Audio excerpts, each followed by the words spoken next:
김프로, 식사는 잡섰어? 여러분의 밥을 항상 걱정하는 김프로입니다. 매년 7월 말이면 내년도 세법의 방향을 가늠할 세법 개정안이 발표되죠. 올해도 지난 7월 25일 세법 개정안이 발표되었는데요. 올해 세법 개정안의 큰 특징은 감세기조의 연장이며 그 중심에는 상속세가 있습니다. 상속세는 최근에 정치권이나 언론에서 큰 이슈였죠. 자산가치 상승으로 인해 이제 중산층도 상속세를 납부해야 하고 전 세계에서 세율이 가장 높고 25년 전에 개정한 상속세를 이제는 바꿀 때가 되었다는 것이죠. 김프로TV는 2024년 세법 개정안을 몇 차례에 걸쳐 설명드리겠습니다. 이번 영상은 상속세와 가압승계에 대한 내용을 말씀드리겠습니다. 상속세 과세 표준이 상속재산 가액이 아니란 것은 아시죠? 상속재산 가액에서 채무를 공제하고 사전증여자산을 합산하면 상속과세가액이 산출됩니다. 상속과세가액에서 각종 공제, 즉 기초공제, 인적공제, 일괄공제, 배우자공제, 금융재산공제 등을 공제해서 계산한 금액이 바로 상속세 과세표준입니다.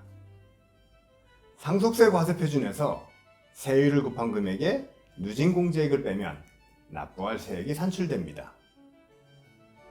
세율은 과세표준 1억 원 이하는 10%, 1억 원 초과 5억 원 이하는 20%, 5억 원 초과 10억 원 이하는 30%, 10억 원 초과 30억 이하는 40%, 30억 초과 금액에 대해서는 50%입니다. 이번 세법 개정안에서는 10% 구간의 과세표준 금액을 1억 원에서 2억 원으로 상향했고요. 최고 세율 50% 구간을 삭제하여 과세표준이 10억 원을 초과할 경우 40% 세율로 통일시켰습니다. 또한 상속세 자녀공제 금액도 큰 폭으로 상향 조정하였습니다. 기존 자녀 1인당 공제금액 5천만 원이던 것을 무려 10배나 많은 5억 원으로 높였죠. 정부는 물가 상승과 주택 등 자산 가치의 상승을 반영하였다고 설명하고 있습니다. 자녀 공제 금액의 상향으로 기존 선택공제는 의미가 없어졌죠. 선택공제는 기초공제와 인적공제를 합한 금액과 일괄공제 중 큰 금액을 선택하는 것인데 자녀공제를 5억 원으로 상향하고 일괄공제가 현행 5억 원으로 유지된다면 자녀 한 명의 공제금액으로 일괄공제 금액을 채울 수 있기 때문입니다. 그리고 일괄공제를 선택하지 않으면 기초공제도 활용할 수 있습니다. 지금까지는 상속재산이 10억 원이면 일괄공제 5억 원과 배우자공제 5억 원을 공제하면 과세표준이 0이 되어 상속세를 납부하지 않아도 되는 것을 상식으로 알고 있었죠.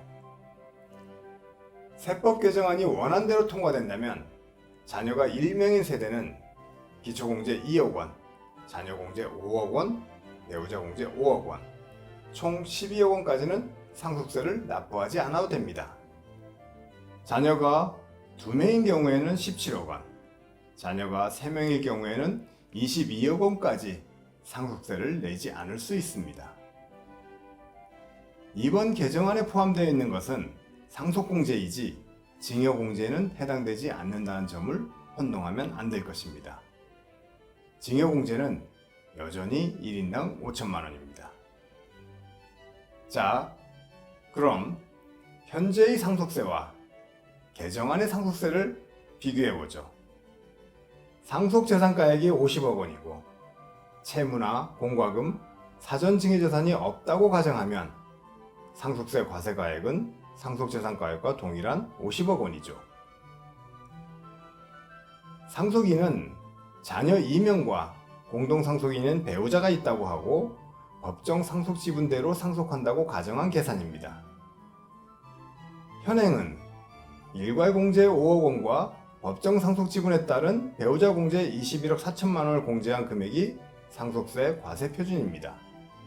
23억 6천만 원이죠. 10억 원 초과이니 40% 세율에 누진공제액 1억 6천만 원을 공제하면 납부할 상속세액이 7억 8천4백만 원입니다. 개정안대로 계산하면 상속세 과세가액 50억 원에 기초공제 2억 원, 자녀공제 2명이니 10억 원, 배우자공제 21억 4천만 원을 공제하면 상속세 과세 표준은 16억 6천만 원입니다. 여기에 세율 40%를 곱하고 누진공제액 1억 6천만 원을 빼면 5억 4백만 원이 됩니다.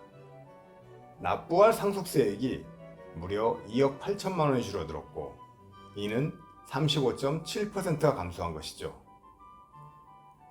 두 번째는 상속세 재산가액이 70억 원으로 계산해 보았습니다.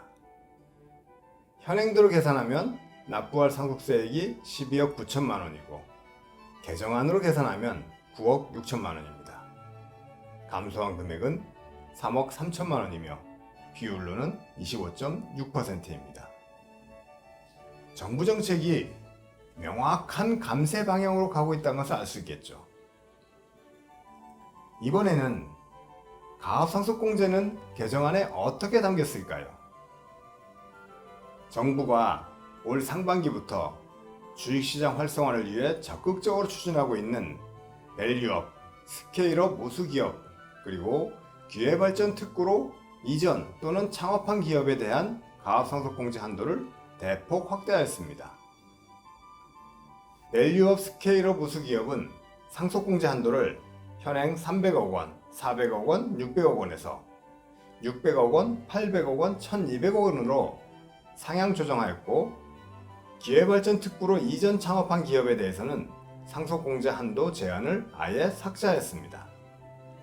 또 이 기업들에 대해서는 상속공제 적용 대상 요건인 매출액 5천만 원 미만이라는 매출액 제한 요건도 폐지하였고요.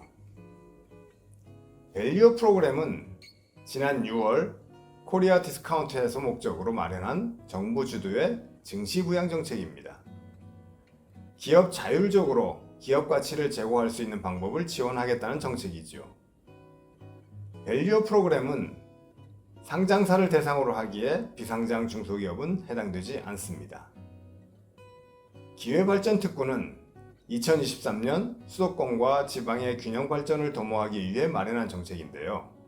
기회발전 특구로 이전하는 기업에 대해서는 법인세와 소득세 감면, 재산세 감면, 각종 규제 특례 등을 지원하고 있습니다. 현재 경북, 전남, 전북, 대구, 대전, 경남, 부산, 제주 등 8개 시도가 기회발전 특구로 지정되었습니다. 이번 세법 개정안은 전반적으로 감세의 흐름을 이어가고 있으며 중산층이나 중소기업보다는 초부자나 상장사 중심의 혜택이 예상되고 있습니다. 이 개정안은 국회를 통과해야 하기에 앞으로 어떻게 변화될 것인지 추이를 지켜봐야 할 것 같습니다.